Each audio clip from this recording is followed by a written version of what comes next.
Similar to many videos, no idea when you're viewing this. I have no idea when I'm posting this. It might be on the actual Memorial Day holiday on Monday, or maybe it'll be on Tuesday. Not sure, but just going to talk basketball really quick. And no, I don't mean the Eastern Conference. That's still ongoing, and there will be that Game 7. I have no idea. Listen, I don't care who comes out of the East. I'll just be real with you. I would love for Jimmy Butler. I would love actually for Jimmy to win a ring and go on, but I have no idea. I'll be honest with you. The W, that's taken up most of my time in terms of watching basketball lately. But I think we have to pay respect to the retirement of Carmelo Anthony. When I think of Melo, no offense to the young kids, okay, this is who we think of when we say Melo, okay? It's not LaMelo, it's literally Melo, like number 7. It's that guy. And I've seen a lot of posts go around like, which is your favorite Melo? Is it Hoodie Melo, Olympic Melo? Is it Syracuse Melo? I think for me, like Hoodie Melo is just special.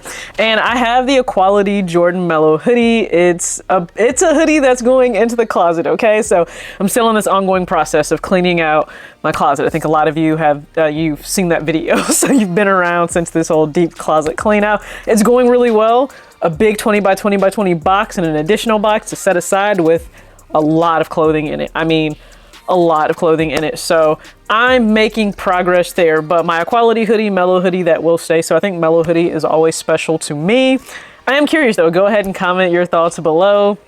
Melo's retirement, and which is your favorite, right? Olympic Melo was also super special. I think people forget how amazing those Olympic teams were and the different parts we had on, you know, just in terms of prolific players. And the legacy of a player certainly will transition from college all the way through the NBA. And he is one of those players where he was amazing in college and in the NBA. So nothing but respect to Melo, and of course his son carrying on that legacy as he pretty much forges his own path. But now we need to take a break from Melo and just talk about some of the young players that they're making their way either through the league or looking to be in the league, whether we're talking men's basketball, women's basketball. That can be a tricky period, a tricky journey for these young adults. And let's discuss one reason why, and then the 2 different scenarios I'm talking about. And yeah, these young kids. I can actually say young kids here. Do you know why? I'm 33 and they're certainly in their early young 20s. So young people applies. Okay, so one of my favorite trainers ever, Fran, she had this to say on Twitter: the fact people are considered adults a whole 7 years before their brains are fully developed is off AF. And that is very, very accurate, because if you pay attention to psychology and how we develop as human beings, our brains aren't fully developed until we're like 25 years old.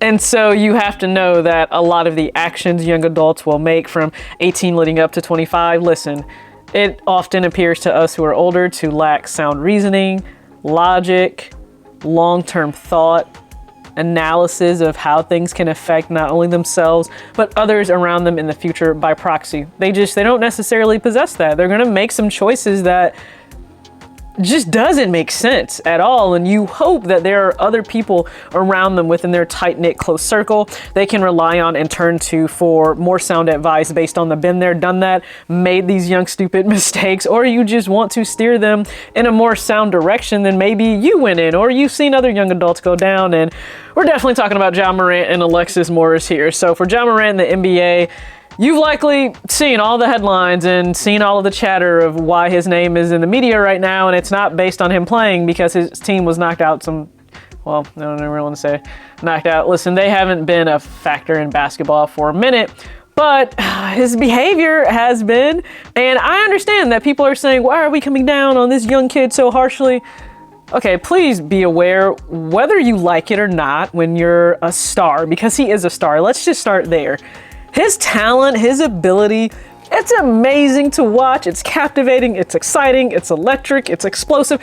It's all of those things. It's why whether you like the Memphis Grizzlies or not, you tune in because it is very exciting to watch. Listen, I make fun of them a lot, right? The Dancing Bears, I make fun of them, but that's simply just because they talk a lot against the Warriors. So yes, as a Warriors fan, I do that. But make no mistake about it, he is very exciting to watch as a young player. And I think when you understand and you grasp objectively the talent this young man has, you know that the trajectory is so high of what he could do and where he could go. And then you're just so afraid that he is going to just it's just going to go down the tank. The saddest thing in life is wasted talent. You don't want someone to waste their talent. I don't want him as this young, amazing athlete to waste his talent. So I've seen the JJ Redick commentary, and he feels that people are just coming down on this young kid. Here's the thing. When you do something once, okay, and you apologize for it, first off, change behavior is the best apology you can ever make to somebody. So I, like many others, may not pay attention to your words. I really want to see your actions. And within a very short amount of time, if you're exhibiting the exact same behavior again, this isn't a mistake anymore. This is becoming a pattern of behavior, which means this may just be who you're trying to tell the world who you are. And that's what's scaring people a little bit because of how that could affect him in terms of sponsorships and also just being in the league. Now, would the league take such action to just kick him out?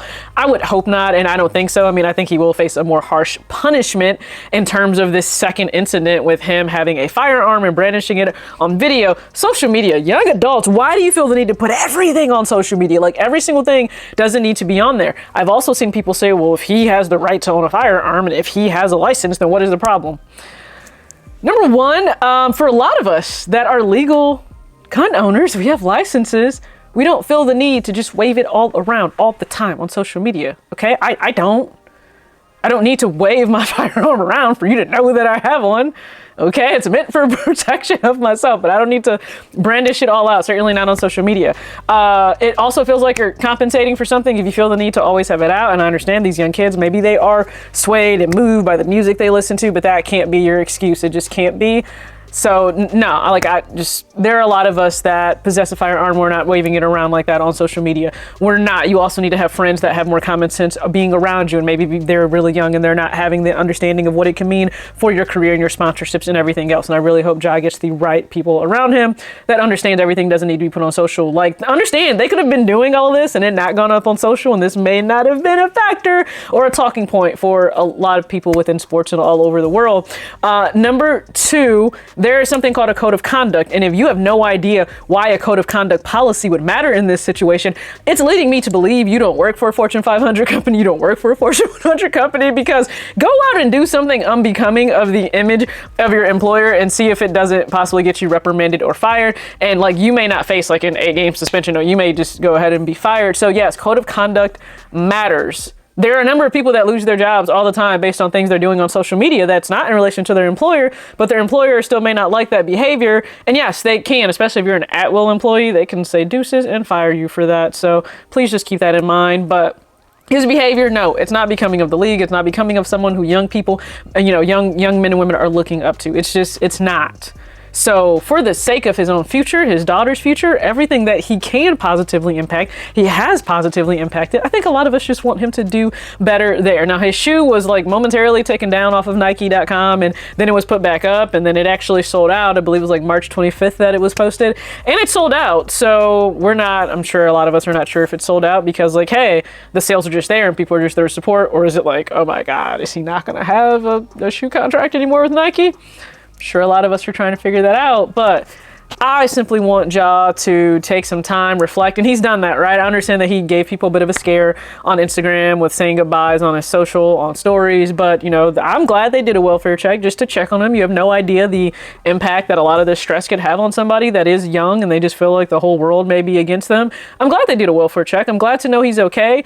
Mentally, taking that step back, I think is likely the best thing for him.